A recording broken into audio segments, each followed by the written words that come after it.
sea salvo por él. Y el verso 18 termina diciendo: el que cree en él no es condenado, pero el que no cree ya ha sido condenado, porque no ha creído en el nombre del unigénito Hijo de Dios. Que el Señor bendiga siempre su santa palabra. El padre, como todas las mañanas, se dispone para salir al trabajo, y como todas las mañanas el pequeño de 4 años, de 4 o 5 años, le insiste para que lo lleve con él. Por alguna razón, hasta esa mañana el padre nunca había querido llevarlo. Sin embargo, esta vez accedió a la petición del pequeño. Y llegaron al lugar de trabajo de aquel hombre. Él se encargaba de manipular ciertos controles, palancas y botones en una cabina donde con su trabajo hacía que un puente se levante o baje de acuerdo a la necesidad. Se levante para que los barcos puedan pasar cuando la creciente del río estaba muy alta y los barcos tenían mástiles demasiado altos. Y para volver a conectar las dos ciudades que estaban divididas por el río era menester que el puente estuviese bajo. Así que él se encargaba de esa tarea. Esa mañana, junto a su pequeño, jugaron en las márgenes del río, disfrutaron de un momento especial como padre e hijo. Y de momento escuchan un ruido que les anuncia que un barco se está acercando, y cuando el padre mira hacia el horizonte descubre que ese barco tiene un mástil muy alto y no va a poder pasar porque el puente está abajo y la creciente del río está alta. Así que mirando al pequeño le dice: hijito, yo quiero que me prestes atención por un momento. El pequeño lo mira y dice: sí, papá, ¿qué quieres decirme? Y el padre le dice: bueno, mira, yo necesito ir a aquella cabina para manipular unos botones. Yo no te puedo llevar allí porque solamente gente autorizada puede entrar, tú no estás autorizado, así que necesito que me esperes aquí. Yo voy a ir hasta allí, voy a apretar unos botones, voy a levantar una palanca para que aquel puente se levante, para que un barco que viene pueda pasar. ¿Me entendiste lo que te estoy diciendo, hijito? Sí, papá. Vas a la cabina, tocas botones, levantas una palanca, se levanta el puente y vuelve, y yo te espero aquí. Muy bien, hijo, como veo que me estás entendiendo, voy rápido a hacer eso. Así que el hombre fue rapidito a la cabina, colocó su tarjeta de acceso, su clave de acceso, la puerta se abrió, él ingresó, tomó el bolígrafo, miró la hora, anotó la hora en algún lugar, firmó, apretó unos botones, tomó la palanca y levantó el puente aquel porque era necesario que eso sucediera. Después de hacer eso, salió de la cabina, después de apretar la clave de acceso, de sacar su tarjeta, y llegó al lugar donde supuestamente su pequeño debió haber estado esperándolo. Pero resulta que cuando llegó al lugar el pequeño no estaba allí. El hombre piensa que el niño le está gastando una broma, que está escondido en algún lugar, así que lo empieza a llamar. Hijito, ¿dónde estás? ¿Dónde te metiste? Hijito, papá te va a encontrar. Y empieza a buscarlo detrás de los pastizales, detrás de las piedras, de una pequeña montaña que había allí, de unos árboles, pero el pequeño no aparece por ningún lado. El hombre se empieza a intranquilizar. Levantando la voz dice: hijito, no es tiempo de seguir jugando a las escondidillas con papá, me estoy poniendo nervioso, ¿dónde te metiste? Pero nadie respondía. El hombre comenzó a pensar en la posibilidad de que el pequeño se haya acercado demasiado al río, se haya mareado, se haya resbalado, haya caído y la corriente se lo haya llevado. Así que decidió caminar río abajo, tratando de encontrar algún rastro de su pequeño, mientras lo continuaba llamando, pero el pequeño no respondía. Y mientras está en ese menester, escucha un ruido que le resulta familiar.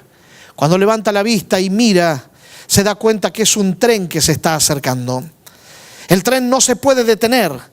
El puente está levantado. Él necesita bajar el puente para que el tren pueda cruzar.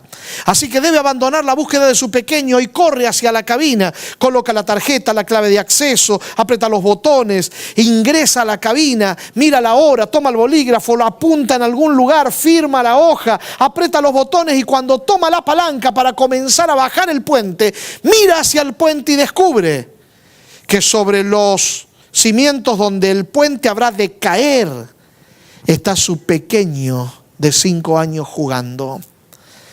No lo duda, deja todo como está y sale corriendo.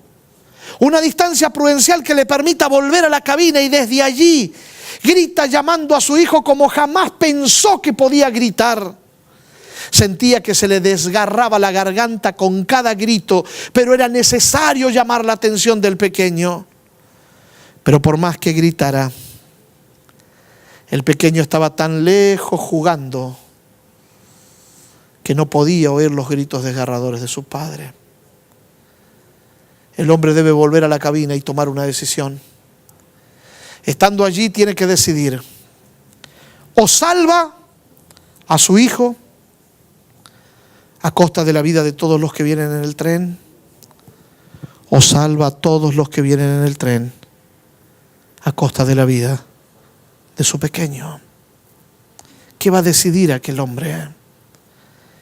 La historia dice que cuando el hombre miró hacia aquel tren, vio gente que miraba con asombro hacia el puente que estaba levantado.